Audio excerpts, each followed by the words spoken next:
कि जो आंख से देखा है हम उसको मानते हैं कि जी वो दिख रहा है तो है।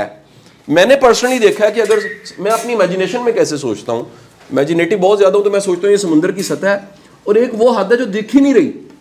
यहाँ पर हम खड़े हैं और इधर से समुद्र की सतह को देख रहे हैं, ऐसी सारी की सारी जो वेव्स हैं वो नज़र आ रही हैं।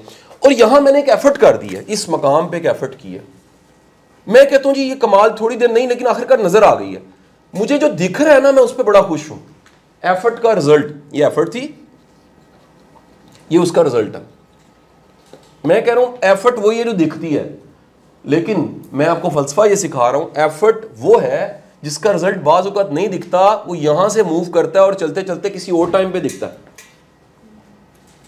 और आप विजनरी इंसान की जो एफर्ट्स होती हैं, याद रखिएगा, वो क्विक रिजल्ट्स नहीं देती, इसीलिए उसमें सब्र ज्यादा होता है, इसलिए उसमें बर्दाश्त ज्यादा होता है। उसको समझ आ जाती है कुरान 1 और 3 टाइम अगर सब्र का हुक्म दे रहा है, बार बार अल्लाह कह रहा है मैं साथ हूंगा, इतना बड़ा इनाम अल्लाह दे रहा है कि अगर तुम सब्र करोगे मैं साथ हूं। उसे पता है कि असल में बड़ी एफर्ट्स के रिजल्ट कुछ अरसे बाद दिखते हैं, फौरी तौर पे नहीं दिखते। और वो कब दिखते हैं? एक तो अल्लाह का निज़ाम ऐसा, अल्लाह आपकी मेहनत को संभाल लेता है। दूसरा, अगर आपका विजन है और विजन जरा दूर तक है तो आप आम इंसानों से ज्यादा अच्छा देख रहे होते हैं। आंखों का देखना तो यहां तक है ना, विजन से देखना बाज़ औक़ात सेंचुरीज में होता है। इसी वजह से एक बंदे की अपने जमाने को बाज़ औक़ात समझ नहीं आती, इसी वजह से बड़े बंदे की फैमिली अपनी फैमिली को समझ नहीं आती। इस पर मैं अगर ये टॉपिक पकड़ूँ तो मैं तारीख के बड़े बड़े नाम जो हैं उनकी मैंने जो ऑटोबायोग्राफीज पढ़ी है, मैं आपको बताना शुरू करूँ, अब सर पकड़ लेंगे। अच्छा सर, इर्द गिर्द के लोगों को समझ नहीं आई ये बंदा क्या है, क्योंकि उसका विजन इतना बड़ा है, वो इतना आगे देख रहा है। ठीक है जी। और अगले लेवल पे जाऊंगा, ये एफर्ट आप कहते नहीं सर मुझे यहां भी नहीं दिखी, तो सर फिर जो नहीं दिख रहा कहीं आगे जाके उसका नाम आखिरत है, वहां पर दिखनी दिखनी है। ये है मोमिन का ईमान। इसलिए हज़रत अली करम अल्लाह वजह मंसूब किया जाता है। आपसे किसी ने पूछा समझदार कौन है, अक्लमंद कौन है, आपने फरमाया जो एक दिन को प्लान कर देता है, यानी वो अपने एक दिहाड़ी तक सोच लेता है। समझाना चाह रहा हूँ, उससे बड़ा समझदार कौन? जो महीने तक सोच लेता है, यानी उसका विजन कहां तक जाता है? फरमाया उससे भी बड़ा कोई समझदार है। अभी तक कितने लेवल हुए? 1 और 2। आपने फरमाया जो एक साल की ऐसी प्लानिंग करता है कि साल के बाद सारे कहते हैं यार तुमने ऐसा क्या किया इस साल, तुम कहां थे और कहां पहुंच गए हो। फरमाया तीसरा लेवल हो गया, इससे भी बड़ा कोई समझदार है? हाँ जी है। वो है जिसकी फैमिली, जिसके खानदान, जिसके बच्चे सारे कहते हैं यार बाप अक्लमंद कितना है, दोस्त कितना अक्लमंद है, बड़ा कितना अक्लमंद है। ये 15 सालों का विजन था इसका। ये तब उस टाइम पे, हम नहीं कहते कई लोगों को यार ये उस टाइम पे प्लॉट खरीदते रहे, चीजें खरीदते रहे। यहाँ हम दुनियादारी की मिसाल दे रहा हूँ, दुनियादारी की मिसालें दे रहा हूँ यार। उस टाइम पे वहां पर इन्होंने रेजिडेंशियल प्लॉट ले लिया, वहां पर कमर्शियल ले लिया, वहां पर इन्वेस्ट कर दिया, दुबई में अपार्टमेंट ले। हम इस तरह की बातें नहीं कर रहे होते, नहीं समझ आई। वो कितने सालों का विजन होता है? वो 15-15 साल का लोगों का विजन। चौथा लेवल हो गया। पूछा गया कि इससे भी बड़ा कोई है समझदार? फरमाया हाँ, इससे बड़ा समझदार वो जिसको अपनी मौत नजर आती है और वो फैसला अब कर रहा होता है। वो सोचता है कि मेरा आखिरी वक्त में इस फैसले के बाद क्या मुझे कलमा नसीब होगा। कितना लेवल हो गया जी? 5 लेवल हो गया। फरमाया इससे भी बड़ा कोई अक्लमंद और समझदार है? फरमाया हाँ, जो फैसला यहां करता है और रोजे हशर को देखता है। क़यामत के रोज यहां जो मैं कर रहा हूं, जब अल्लाह की बारगाह में पेश होगा तो कैसे दिखेगा। कितने लेवल हो गए जी? पूछने वाले ने पूछा बताइए इससे भी बड़ा अक्लमंद कोई है? आपने फरमाया हाँ है। वो है जो फैसला यहां करता है और देखता है मेरा रब क्या चाहता है। वो अल्लाह की रजा को सोचता है सबसे पहले, और अल्लाह की रजा को सोचते हुए वो कदम उठाता है। वो कहता है जी क्या दुनिया का प्रॉफिट, क्या कुछ अरसे बाद मिलना है, क्या आखिरत में मिलना है, और क्या आखिरकार असल तो बात है मेरा रब राजी हो जाए। ये अक्ल की, समझदारी की इंतहा है। मेरे बच्चों याद रखिएगा, हर छोटा बंदा उसका टेम्परामेंट का प्रॉब्लम होता है, वो जल्दबाज होता है। इंसान की फितरत में जल्दबाजी है। मैंने क्या कहा जी? फितरत जो है ना उसमें जल्दबाजी है। लेकिन बाज़ औक़ात हम प्रैक्टिस ऐसी करते हैं या लाइफ ऐसी गुजार होते हैं, उसमें भी जल्दबाजी आ रही है। एक तो फितरत में तो है ही है, एंथ्रोपोलॉजी, साइकोलॉजी और कुरान भी ये कहता है कि इंसान जल्दबाज है। सर जल्दबाज है, इस जल्दबाजी के उल्ट का नाम है सब्र। ऐसे ही है ना जी? इस जल्दबाजी के 180 का नाम है सब्र। इसीलिए 103 टाइम, और इतना बड़ा अजर है, इन्नल्लाह मा साबिरीन। सब्र करोगे, अल्लाह कहता है मैं साथ हूं, मैं साथ हूं, मेरा साथ होगा अगर तुमने सब्र किया। क्योंकि उस सब्र से रिजल्ट्स बड़े बड़े आएंगे, उस वक्त नहीं दिखेंगे। एक क्लास में बैठे हुए, एक चंगेर में घर में खाने वाले, कुछ अरसे बाद आप देखते हो यार ये कहां से कहां पहुंच गया, पीछे रह गया। The problem is vision, vision नहीं है। तो मेरी दुआ है अल्लाह ने आपको आंखों की बसारत तो दी हुई है, अल्लाह आपको जिंदगी में बसीरत दे, आगे देखने की तौफीक। अब ये बातें सारी की सारी मैंने रिलीजन से, फिलोसफिकल लिटरेचर से अटैच की हैं। आज का मॉडर्न जो लॉ ऑफ अट्रैक्शन का फलसफा है वो क्या कहता है, रोंडा बायरन कहती है, वो कहती है what you perceive you will receive. जो तुम गुमान करोगे ना वो मिल जाना है तुम्हें। प्रॉब्लम ये होती है कि वो गुमान ही पैदा नहीं हो पाता, हम में वो यकीन ही पैदा नहीं हो पाता जिससे रिजल्ट्स आने होते हैं, वो फेथ पैदा नहीं होता। ये अगर आप सेल्फ टॉक वाली वीडियो सुनोगे तो उसका कंक्लूजन ये है कि हमारा अपने बारे में ओपिनियन नहीं होता हम लकी नहीं है। सर जिसका गुमान ही अपने बारे में ये है कि वो लकी नहीं है, तो उसकी जो वाइब्स हैं और जो उसकी शुआएं हैं उसमें एक नेगेटिविटी पैदा होगी, और फिर क्या होगा, जो अनलकी चीज़ें हैं उसकी तरफ अट्रैक्ट होंगी, फिर वो कहेगा वाई मी। और हदीस के अल्फाज हैं कि अल्लाह तुमसे वही बर्ताव करता है, मफहूम हदीस, जैसा तुम गुमान करते हो। तो बड़ा basic law, the basic law of manifesting, वो तो आपको हदीस से समझ आ गया। वो क्या, जो आप गुमान करोगे उसके मुताबिक हालात, वाकयात और चीज़ें बनने लग पड़ेंगी। अब आप में ये सब्र कि आप फौरी नतीजे की बजाय आप थोड़ा सा दूर सोच सकें। मैं आपको इसकी एक और मिसाल देता हूँ। एक शख्स था, उसका नाम था एंड्रियो कार्नेगी, एंड्रियो कार्नेगी। आप इसकी मिसाल ऐसे ले लें, आज से 100-125 साल पहले वो अपने टाइम का बिल गेट्स था, अपने टाइम का दुनिया का रिचेस्ट इंसान था। एक बात याद रखिएगा, अपने वक्त में रिचेस्ट या ग्रो वो लोग करते हैं जो अपने वक्त की टेक्नोलॉजी को यूज़ करते हैं। मेरा मानना यह है कि अगर आज रूमी होते, जलालुद्दीन रूमी या सादी शिराजी होते, वो फेसबुक पे होते। अगर इकबाल रहमतुल्लाह अलैह आज के वक्त में होते तो वो इंस्टा पे मौजूद होते और ट्विटर पे ट्वीट कर रहे होते, वो अमरोज़ में ना लिखते। समझ आई कि नहीं है? आज का ज़माना ये है। वापस आऊँगा तो एंड्रियो कार्नेगी अपने आज, अब आपका मैंने जीनियस चेक करना है, पहले ही पूछने लगा हूँ। 100-125 साल पहले, नहीं 1900 के शुरू में जाएं तो उस वक्त का बिलियनियर, उस वक्त की टॉप टेक्नोलॉजी क्या थी दुनिया में जिसकी वजह से टॉप बिलियनियर था वो दुनिया का, अमीर तरीन इंसान दुनिया का। गैस करें। आईटी तो नहीं थी उस जमाने में, क्योंकि आईटी का तो ये सारा ये वाला टाइम चल रहा है। 125 साल पहले वो कौन सी चीज़ होगी जिसके जरिए को बिलियनियर बना होगा? वो थी इंडस्ट्री, मेटल। उसकी स्टील इंडस्ट्री थी। उसकी क्या थी जी?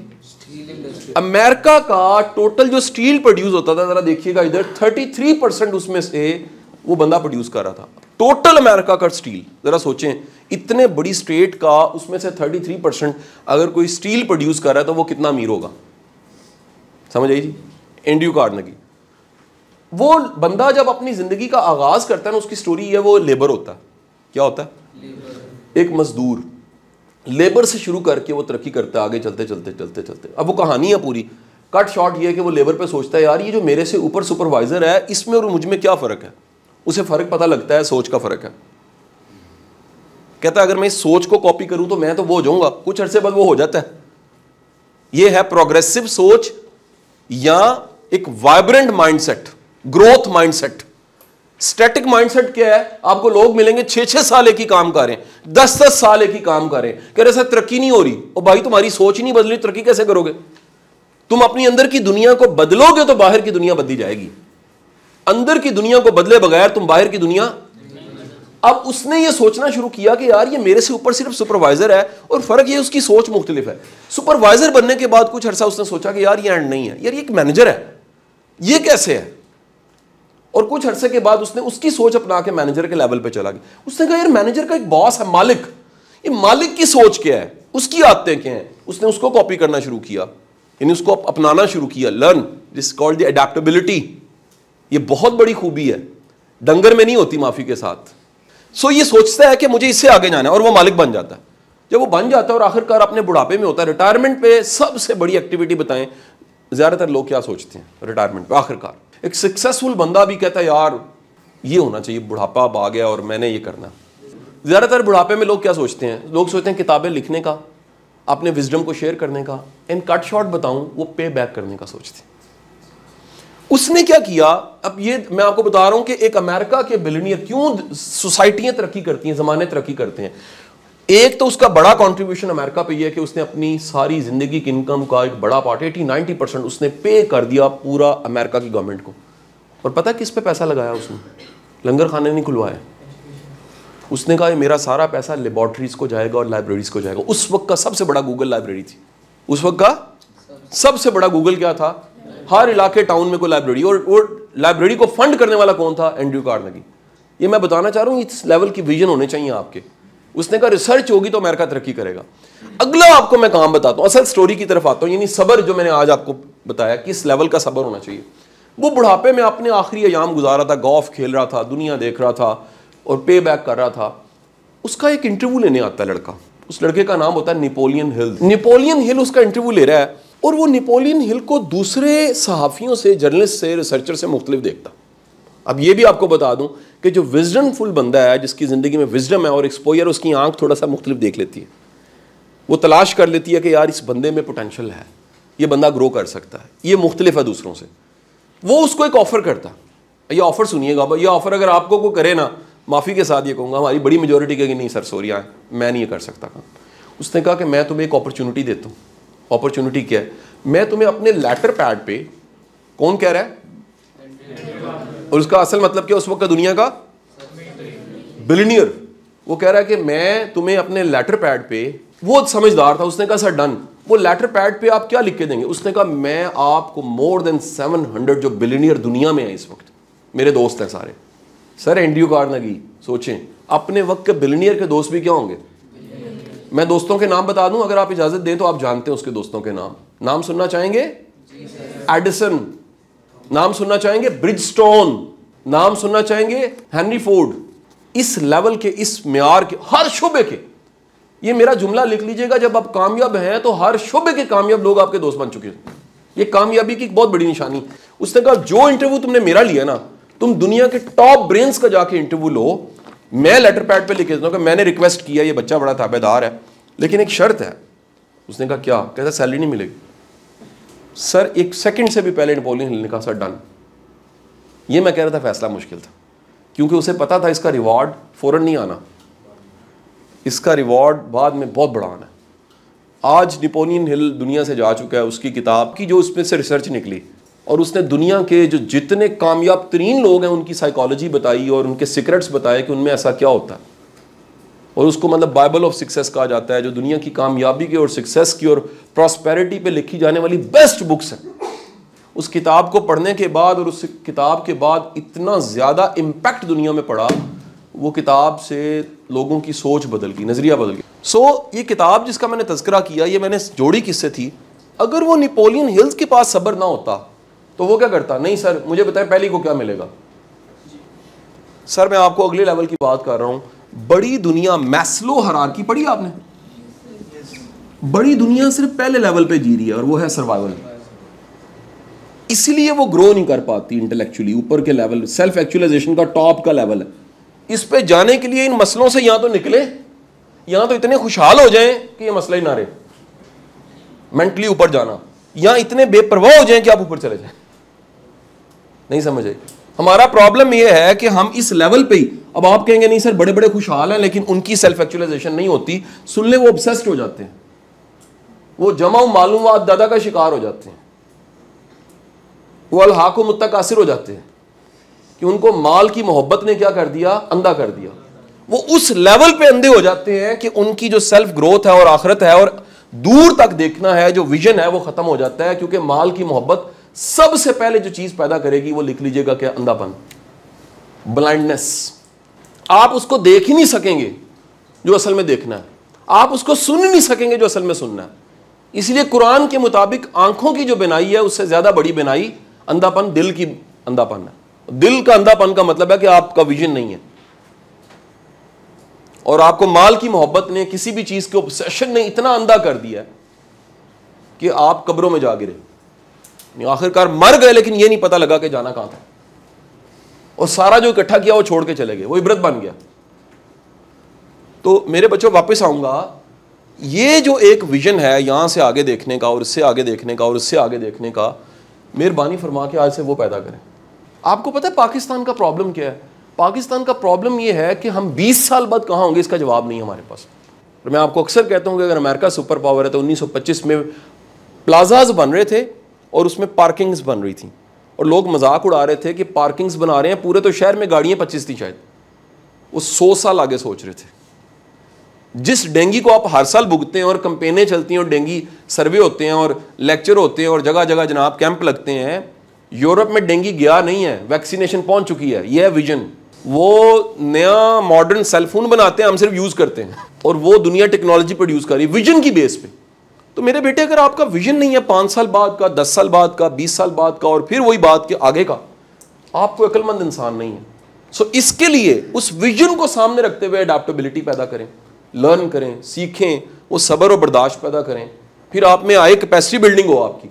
अब जनाब आपका विजन टेंजिबल्स तक नहीं होना चाहिए। कंक्लूजन ये है, आपका विजन इनटेंजिबल्स होना चाहिए। आप वो देख रहे हो जो आंख से नहीं दिख रहा। और मेरा आपसे सवाल है, क्या अपने आप से पूछा करें, सवाल लिख लें कि क्या मेरी आंख वो देखती है जो आंख से नहीं दिखता, या मैं वो देखता हूं जो आंख से नहीं दिखता। Means vision. क्या मेरी जिंदगी में कोई ख्वाब है, कोई ऐसा विजन है, कोई ऐसा गोल है, कोई ऐसा मकसद है, कोई लॉन्ग टर्म प्लान्स हैं। किसी लॉन्ग टर्म प्लान पे अगर आप काम कर रहे हो तो फिर उसकी आज किस्त अदा करो। वो है शॉर्ट टर्म प्लान, वो है टुडे प्लान। जिसने यहां कुछ सोचा हुआ है ना, जो दिख भी नहीं रहा, दूर, इस दूर को सामने रखते हुए वो आज भी कदम उठाएगा कि यार मैंने वो एक एंड है मेरा। फिर वो डी ट्रैक नहीं होगा। डी ट्रैक होता ही बंदा तब है जब उसके पास कोई विजन नहीं होता, जब दूर तक नहीं सोच रहा होता। नहीं समझ? जिसने कहीं दूर नहीं जाना वो क्या करेगा? वो ट्रैक से उतरेगा, उतर ही जाएगा। मुझे बड़े लोग कहते हैं सर हमें ट्रैक पे कैसे हम रह सकते हैं, और this is very common in your age that जितनी एनर्जी आपके दिल टूटने पे पैदा होती है आप सोच भी नहीं सकते। इसलिए वासिफ अली वाह साहब का कहना है कि गम छोटे इंसान को खा जाता है और बड़े इंसान को बना जाता है। उसमें इतनी एनर्जी होती है, वो किसी भी तरह का गम हो, वो कोई भी जुदाई हो, वो कोई भी, मैं कहता हूँ फ़र्ज़ करें समटाइम रिजेक्शन बहुत बड़ा ब्लेसिंग होती है। किसी ने आपको रिजेक्ट किया होता है, किसी ने आपको मतलब एक जॉब नहीं मिली, आप गए, बड़ा आपको बड़ी यकीन था, और वहाँ से जो रिजेक्शन मिली। मैं तो किसी जगह कल परसों लेक्चर कहीं दे रहा था, तो मैंने कहा एक जगह पे मुझे एक बड़ी ज़िंदगी में ख्वाहिश थी मैं यहाँ पढ़ाऊँ जहाँ से मैं खुद पढ़ता था। हमारे प्रिंसिपल थे, वो मेरा माइंड बनाते रहे कि यार बस इस सर काशिफ रशीद के बाद तू ही है। सर काशिफ मेरे टीचर थे, उनके बाद केमिस्ट्री तेरे पास ही है। और जब मैं पूरा चौपड़ चापड़ के FSC हो गई और UET एडमिशन था, मैं उधर गया, मैं कहा जी दे मुझे केमिस्ट्री की क्लास। उनका जी आई एम सॉरी हमने बंदा रख लिया हो। अल्लाह की कसम मेरा दिल टूटा। लेकिन वो अगर उस दिन जॉब दे देते ना तो आज कासिम अली शाह यहाँ ना खड़ा होता। क्यों? क्योंकि मैंने उसके बाद उस पेन के साथ जाके एक बेंच रखा और बच्चे पढ़ाने शुरू कर दिए। वो इदारा बन गया, करते करते उसकी फाउंडेशन शेप बन गई, और पूरी ज़िंदगी जो है वो मैं बेरोज़गार रहा अल्हम्दुलिल्लाह, जॉबलेस रहा। जॉब दी है, ली नहीं है। हाँ एडवाइजरी की है, कंसल्टेंसी की है, ऑनरी बोर्ड्स पे रहा हूँ, लेकिन उस दिन वो एक लेसन था मेरे लिए, टूटना और बनना। तो वो ब्रेकिंग में मेकिंग होती है, ये मैं अक्सर कहता हूँ। जब आप टूटते हैं तो फिर कंस्ट्रक्शन शुरू हो जाती है। इसीलिए इकबाल ने भी कह दिया तू बचा बचा के ना रख इसे, तेरा आईना है वो आईना, जो शिकस्ता हो तो अजीज़ तर, निगाह है आईना साज में। गम अगर आपको तहज्जुद नहीं दे रहा ना तो आप सिफर हैं। गम मल्टीप्लाई तब होगा जब तहज्जुद पढ़ोगे यानी उठ गए आप अल्लाह की बारगाह में, या बारी ताला टूटा फूटा मेहरबानी फरमा, वो फिर मेहरबानी कर देता। हमारा प्रॉब्लम यह है कि हम अपना गम पकड़ते हैं और गम का इश्तिहार बना लेते हैं, हर एक को बताते हैं मैं बड़ा गम, मेरा बड़ा गम, मेरा बड़ा, यानी आप गिला करने लग पड़ते हैं।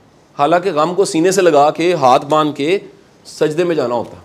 या बारी ताला गम आ गया है, इससे मुझे ताकत दे, अब चैलेंज आ गया है, क्राइसिस आ गया है। इसलिए बड़े बंदे का क्राइसिस उसको और बड़ा कर देता है, छोटे बंदे का क्राइसिस क्या करता है, और नीचे गिरा देता है। सो मेरी आप सबसे रिक्वेस्ट है, ये किसी भी तरह का डी ट्रैक होना जो है ज़िंदगी में नॉर्मल है। और रिबोर्ड थोड़े हो मेरे बच्चे, आपके अंदर दिल भी है, आपके अंदर दिमाग भी है, आपके अंदर ज़मीर भी है, आपके अंदर रूह भी है, आपके अंदर जज्बात भी हैं, सब कुछ है। कोई घर का क्राइसिस हो सकता है, कोई फैमिली क्राइसिस हो सकता है, ब्रोकन फैमिली के बच्चे हो सकते हो आप, कोई चैलेंज हो सकता है, कोई दुख हो सकता है। डी ट्रैक होने वाला, डी ट्रैक होता ही तब है जब कोई मंजिल नहीं है सामने। जिसकी को मंजिल है ना, हर एक मकाम से आगे मकाम है जिसका, उसको पता होता है कि मैंने नीचे उतरना और फिर दोबारा चढ़ जाना घोड़े पे, क्योंकि मेरी मंजिल बड़ी दूर है। अगेन फिर वासिफ साहब का जुमला के बड़ी मंजिल का मुसाफिर छोटे झगड़े में नहीं पड़ता। वो छोटा झगड़ा डी ट्रैक होना, नीचे उतर के वापस चढ़ जाता है, कहता नहीं यार मेरी मंजिल बड़ी दूर है। और मैं आपको रियली बताऊं, दुनिया का सारा लिटरेचर, अब ये थिंक एंड ग्रो का जुमला है, क्लोज कर दूंगा लेक्चर यहाँ पर, ये मेरा पसंदीदा जुमला है, उसका एक पूरा चैप्टर है इस पर। वो कहता है कि दुनिया के सारे बड़े लोग वो किसी क्राइसिस में से निकले हैं, और अक्सर वो लव क्राइसिस होता है, ये भी बता दूं। वो कहीं ना कहीं टूटे होते हैं तो बड़े इंसान बनते हैं। पोइट्री हो, पेंटिंग हो, लिटरेचर हो, आर्ट हो, फनकार हो, सब के सब जो है ना, उनका दिल टूटा होता है, और वो टूटे दिल वाला छा जाता है उसके बाद। कोई पढ़ ले, मेरे जितने फेवरेट राइटर हैं, दोस्तोयेव्स्की, काफका, खलील जिब्रान, बड़े बड़े नाम, सब टूटे हुए लोग थे। अगर ये टूटे हुए ना होते, बिल्कुल कंप्लीशन की फीलिंग होती, ये ग्रो ही नहीं कर सकते थे। बाबा फरीद फरमाते हैं अपने शेर में, शेर का मफहूम ये है, रो फरीद रो, क्योंकि रेत पड़ी हुई है, वो हटेगी तो सोने की डली निकलेगी। वो सोने की डली जो अंदर पड़ी है, वो रेत हटने से निकलती है, और वो रोना जो है वो पानी होता है, और वो बाहर नहीं गिर रहा होता, वो अंदर गिर रहा होता है, और वो अंदर का गिरना जो है उस सोने की डली को बाहर निकालता है, और दुनिया कहती वाह यार छा गया। और वो छा कैसे गया ये नहीं किसी को पता। कितनी रातें हैं, कितने जगराते हैं, कितनी तहज्जुदें हैं, कितने सजदे हैं, कितना रोना है, कितना कल्पना है, कितनी अपने साथ जंग है, कितनी अपने नफ्स के साथ जंग है। बाहर दिखने वाले को हीरो दिख रहा है, लेकिन उसके पीछे जाके देखोगे तो पता लगेगा उसकी मेकिंग में कितनी पेन है। सर सबसे ज्यादा पेन मटेरियल्स में पता कौन बर्दाश्त करता है? कार्बन बर्दाश्त करता है, क्योंकि उसने हीरा बनना होता है। और वो कार्बन जो नहीं बर्दाश्त करता, जरा सोचिएगा उस हीरे की वर्थ क्या है, और फिर सोचिएगा कोयले की वर्थ क्या है। जो नहीं बर्दाश्त कर पाता वो कोयला बन जाता है। जो केमिस्ट्री जानते हैं मेरी बात को समझ गए। जो बर्दाश्त कर गया वो कार्बन ही है, वो क्या बन गया? हीरा। और जो नहीं बर्दाश्त कर पाया उस प्रेशर को, उस स्ट्रेस को, वो क्या बन गया? कोयला। और कोयले की वर्थ क्या है? बोरियां पड़ी हुई हैं, उठाने वाला भी कह रहा हाथ काले हो गए और जल रहा है, ज़ाया हो रहा है। और हीरे की वर्थ क्या है? वो किसी रॉयल के क्राउन के अंदर लगा होता है। राइट? डिसाइड कर लीजिए, आज ही कर लीजिए कि अगर दूर जाना है वो विजन होना चाहिए। दूर जाना है तो फिर वो सारे क्राइसिस को भी मैनेज करना सीख। दूर जाना है, डी ट्रैक होकर ट्रैक पे वापस आना सीख लीजिए। दूर जाना है तो विजन रख लीजिए, उस विजन के बगैर आप तरक्की नहीं करेंगे। ठीक है जी, दान जी।